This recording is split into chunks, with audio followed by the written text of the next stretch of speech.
Hello friends, this is Subodh sir and I welcome you on your favorite YouTube channel English Classes by Subodh sir. Dear friends, मैं बहुत दिनों से आपके साथ video लेकर नहीं आ रहा था, लेकिन ये वीडियो जो मैं आज आपके लिए ले आया हूँ, ये वीडियो वाकई हर महीने में इम्पॉर्टेंट है। आपके जितने भी आगामी एग्ज़ाम्स होने वाले हैं, उन सभी एग्ज़ाम्स के लिए आपके ये वीडियो बहुत इम्पॉर्टेंट होने जा रहे हैं।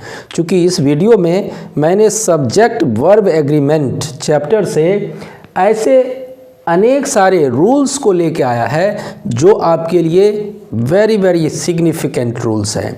तो बिना समय गवाए हो जाइए तैयार और कॉपी और पेन ज़रूर रखिए अपने साथ, है ना। और एक एक पॉइंट को आप ज़रूर ध्यान से नोट कीजिए, ताकि इस तरह के अगर कोई भी सेंटेंस आपको एग्ज़ाम में आ जाते हैं तो इस रूल के आधार पर आप उसको आसानी से कर सकते हैं, है ना। तो मैं आपको आज पहला सेंटेंस के माध्यम से पहला रूल, दूसरा सेंटेंस के माध्यम से दूसरा रूल और तीसरा सेंटेंस वगैरह वगैरह जितने भी सेंटेंसेज है ये अपने आप में एक रूल पर आधारित है ना। क्योंकि सब्जेक्ट वर्ब एग्रीमेंट होता क्या है कि सब्जेक्ट के अनुसार कौन सा वर्ब एग्री होता है, इसीलिए इस चैप्टर का नाम सब्जेक्ट वर्ब एग्रीमेंट है। ऐसे तो आप जानते हैं singular subject singular verb, plural subject plural verb, तो उसी आधार पर यह जो है सारा का सारा रूल्स दिया गया है। अब कहता है कि you he and I, this is the first sentence. कहता है you he and I dash classmates. अब आपके ऑप्शन में 3 वर्ब्स हैं, आर, इज, एम। अब आप सोच में पड़ गए होंगे कि इस सेंटेंस में हम कौन सा वर्ब का यूज़ करें। या तो आर करते हैं तो यू के अनुसार होता है, इज करते हैं तो ही के अनुसार होता है, और एम करते हैं तो आई के अनुसार होता है। तो कंफ्यूजिंग है ना। तो इसका रूल्स क्या है कि ये जो देख रहे हैं आप यू ही एंड आई, ये तीनों अलग अलग पर्सन के हैं, है ना। You second person, he third person और आई फर्स्ट पर्सन। तो रूल कहता है कि अगर डिफरेंट पर्सन के सब्जेक्ट या प्रोनाउन जिसको आप कहिए अगर एंड से जुड़ा रहे, अगर डिफरेंट पर्सन के सब्जेक्ट या प्रोनाउन जिसको आप कह सकते हैं एंड से जुड़ा रहे और ये अगर वाक्य में सब्जेक्ट का काम करता है तो इसे हम प्लूरल मानते हैं। याद रखिएगा, इसे हम क्या मानते हैं? प्लूरल मानते हैं। और उसी प्लूरल को सब्जेक्ट मानते हुए हम इसमें प्लूरल वर्ब यानी कि आर का प्रयोग करेंगे, है ना। तो आपका आंसर क्या हो जाएगा फर्स्ट सेंटेंस में? आर। तो कंफ्यूजन दूर हो गया। तो ये जो यू ही एंड आई, इसमें एक और टर्म है। देखिए एक फॉर्मूला होता है 231।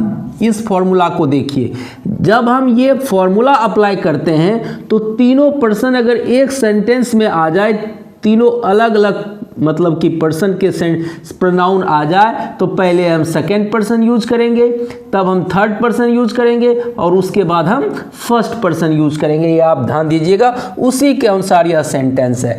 अब अगर ये भी बात आती है कि अगर 2 में 3 में से अगर कोई 2 ही प्रोनाउन हमको दिया हुआ है, 2 ही पर्सन का सब्जेक्ट दिया हुआ है और वह भी अगर एंड से जुड़ा रहेगा तो भी आपका वर्ब हर हाल में प्लूरल ही होगा। ये ध्यान दीजिएगा। जैसे अगर हम कहते हैं ही एंड आई, देखिए यहां पर थर्ड पर्सन है और ये सेकेंड पर्सन है, तो गुड फ्रेंड। अब बताइए तो आर होगा कि नहीं? होगा कि नहीं होगा? चूंकि ये एंड से जुड़ गया इसीलिए आपका ये सब्जेक्ट वर्ब प्लूरल हो गया। क्लियर हो गया। अब चलिए सेकेंड सेंटेंस क्या कहता है। देखिए बहुत सुंदर सेंटेंस है। अ black and a white cow dash grazing. देखने में तो सेंटेंस ये बहुत आसान लग रहा होगा, लेकिन इसका तिलिस्म क्या है, इसका रूल क्या है। कहता है कि अगर दो सब्जेक्ट एंड से जुड़ा रहे, परंतु यदि दोनों सब्जेक्ट के पहले कोई आर्टिकल का प्रयोग हो। देखिए दोनों सब्जेक्ट के पहले क्या है, ए यहां भी लगा हुआ है, ए यहां भी लगा हुआ है, तो ऐसे मामलों में 2 अलग अलग काव को ये बतला रहा है, यानी कि दो काव है, एक वाइट है और एक ब्लैक है ना। तो जब दो काव हो गया तो वर्ब आपका प्लूरल हो जाएगा, चूंकि आपने क्या पढ़ा है, SSPP, singular subject singular verb, plural subject plural verb. तो यहाँ पर दो काव हो गया। अगर यही वाक्य रहता कि अ ब्लैक एंड व्हाइट काव डैश ग्रेजिंग, तो आपका सब्जेक्ट क्या हो जाता, सॉरी वर्ब क्या हो जाता, वाज हो जाता। डियर स्टूडेंट, क्या हो जाता, वाज हो जाता। क्यों, यहाँ पर एक ही काव है जो व्हाइट भी है और ब्लैक भी है। चूंकि यहाँ पर आर्टिकल आ का प्रयोग सेकेंड सब्जेक्ट के पहले आर्टिकल का प्रयोग नहीं किया गया है, तो अ ब्लैक एंड अ व्हाइट काव क्या हो जाता, वेयर, और अ ब्लैक एंड व्हाइट काव वाज। क्लियर हो गया। यानी कि ये वाला जो अभी हमने आपके लिए न्यू सेंटेंस लिखा, ये आपका सिंगुलर हो गया और ऊपर वाला सब्जेक्ट आपका प्लूरल हो गया तो प्लूरल वर्ब, और ये सिंगुलर हो गया तो सिंगुलर वर्ब, है ना। क्लियर। चलिए वीडियो को लाइक जरूर कर दीजिएगा, कमेंट और शेयर जरूर कर देंगे, है ना। अब देखिए नेक्स्ट सेंटेंस, ये भी बहुत बार मैट्रिक के एग्जाम में, इंटर के एग्जाम में, कोई भी कंपटीशन के एग्जाम में अनेकों बार इस तरह का सेंटेंस पूछा जाता है। अ नंबर ऑफ स्टूडेंट्स, देखिए ध्यान से, डैश अब्सेंट टुडे, ये वाक्य है आपका, है ना, कि अ नंबर ऑफ स्टूडेंट्स। तब आप क्या कहोगे, तो आप कंफ्यूजन कहाँ करते हो उसको ध्यान से देख लो। जैसे ही आप यहाँ पर अ नंबर ऑफ देखते हो, अ नंबर ऑफ, तो इसको आप अ के कारण आप सिंगुलर मान लेते हो और फटाक से आप क्या करोगे, इसको आंसर बना दोगे, है ना। लेकिन ध्यान देने वाली बात क्या है, उसको देखना है कि अगर कोई भी सब्जेक्ट अ नंबर ऑफ से शुरू हो तो इसको प्लूरल माना जाता है डियर स्टूडेंट्स, है ना। क्या माना जाएगा, प्लूरल, क्योंकि अ नंबर ऑफ का मतलब हुआ अनेक, मैनी, ये संख्या को नहीं, ये संख्या को बतलाता है। अनेक मतलब प्लूरल में बनाता, प्लूरल में बताता है, प्लूरलिटी में बताता है। तो अ नंबर ऑफ के साथ हम क्या करेंगे, किस वर्ब का प्रयोग करेंगे, प्लूरल वर्ब का प्रयोग करेंगे। बट अगर आपको सेंटेंस ऐसा है दे दिया जाए कि द नंबर ऑफ स्टूडेंट्स,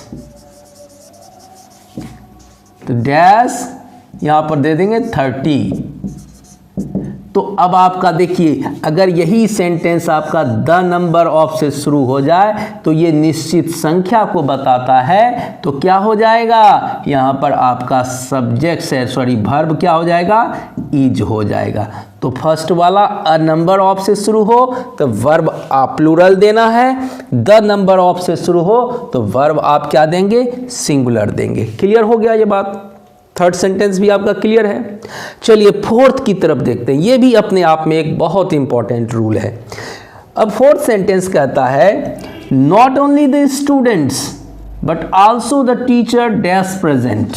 देखिए सेंटेंस को फिर से ध्यान से देखिए, not only the students but also the teacher dash present. क्या कहता है रूल, कि अगर कोई दो सब्जेक्ट, देखिए एक द स्टूडेंट्स है और द टीचर है, तो अगर ऐसा स्टूडेंट, ये कंजक्शन नॉट ओनली और बट आल्सो से अगर जुड़ा रहे दो सब्जेक्ट, तो ऐसे मामलों में वर्ब जो है वह सेकंड वाले सब्जेक्ट के अनुसार सिंगुलर या प्लूरल होता है।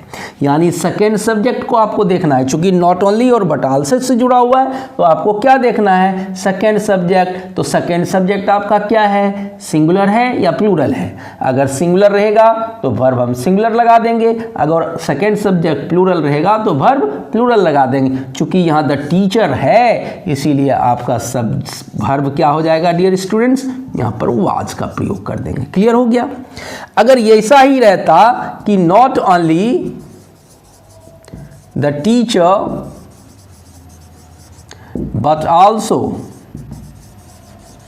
the students dash present। अब आप ध्यान से देखिए, सेकेंड सब्जेक्ट क्या हो गया, प्लूरल हो गया, तो यहाँ पर आपको वर्ब क्या देना पड़ेगा, वेयर देना पड़ेगा। तो इस तरह से आप हर रूल को अगर आप समझ करके बनाएंगे तो ये आपके लिए बहुत फ़ायदेमंद होगा और हर एग्ज़ाम में आपको मदद भी करेगा। चलिए नेक्स्ट सेंटेंस नंबर 5 क्या कहता है, देखिए ये भी बहुत इंपॉर्टेंट है। कहता है हिज मैथमेटिक्स डैश पुअर।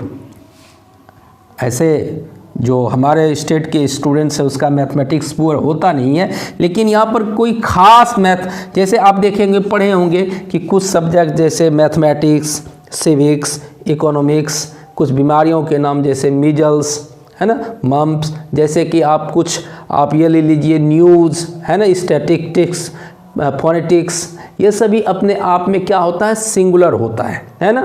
जैसे हिज मैथमेटिक्स इज़ पुअर है ना, आप कहते होंगे, सोचते होंगे कि यही होना चाहिए, क्योंकि मैथमेटिक्स अपने आप में क्या होता है, सिंगुलर होता है, कोई विषय का नाम होता है। तो अगर आप ये सेंटेंस लिखते कि mathematics dash a difficult subject,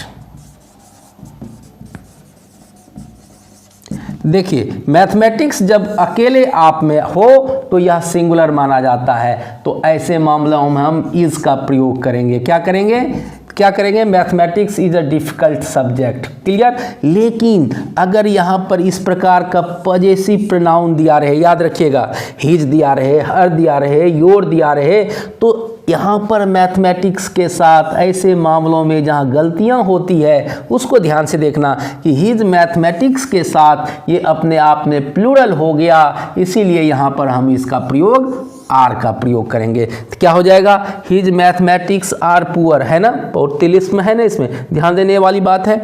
तो mathematics is a difficult subject, लेकिन हिज मैथमेटिक्स आर पुअर कहेंगे, इस पुअर हम कभी नहीं कहेंगे। तो अब चलिए लास्ट सेंटेंस है ये आपका, इसको ध्यान से देखना है। ये सेंटेंस कहता I with my friends dash ready to go to Shimla. अब देखिए कहता है कि रूल कहता है कि अगर कोई सब्जेक्ट, याद रखिएगा, विथ से, टुगेदर विथ से, इन एडिशन टू से, बिसाइड से अगर जुड़ा रहता है तो ऐसे मामलों में वर्ब जो है वह कहाँ से होता है, तो फर्स्ट सब्जेक्ट के अनुसार सिंगुलर या प्लूरल होता है। डियर स्टूडेंट्स, किसके अनुसार, अगर कोई सब्जेक्ट किससे जुड़ा रहे, दो सब्जेक्ट किससे जुड़ा रहे, विथ से, टुगेदर विथ से, इन एडिशन टू से, बिसाइड से, है ना, अगर जुड़ा रहता है तो वर्ब किसके अनुसार होता है, फर्स्ट सब्जेक्ट के अनुसार। यानी कि फर्स्ट सब्जेक्ट आपका क्या है, तो आई है, तो आई के अनुसार हम वर्ब क्या दे देंगे, एम देंगे। तो I with my friends am ready to go to Shimla, है ना। इसी प्रकार से अगर आप कहिए कि नोबडी, है ना, अगर आप ये कहिए कि सेंटेंस जैसे आप लिख सकते हैं नो वन एक्सेप्ट यू, अगर कह सकते हैं कि no one except you dash guilty, तो अब देखिए सब्जेक्ट आपका क्या है, नो वन है जो सिंगुलर होता है, इसीलिए हम यहाँ पर क्या करेंगे, वर्ब सिंगुलर का प्रयोग करेंगे। क्योंकि ऐसे मामलों में एक्सेप्ट से दो सब्जेक्ट है, एंड और नो वन है, सॉरी यू है और नो वन है, तो ये एक्सेप्ट से जुड़ा हुआ है। तो ऐसे मामलों में हम फर्स्ट सब्जेक्ट को देखेंगे और वर्ब का प्रयोग इज करेंगे, यानी सिंगुलर वर्ब का प्रयोग करेंगे, है ना। Hope you will surely like this video and make comment upon this video. Thank you for watching and thank you for being with me. Thank you for watching.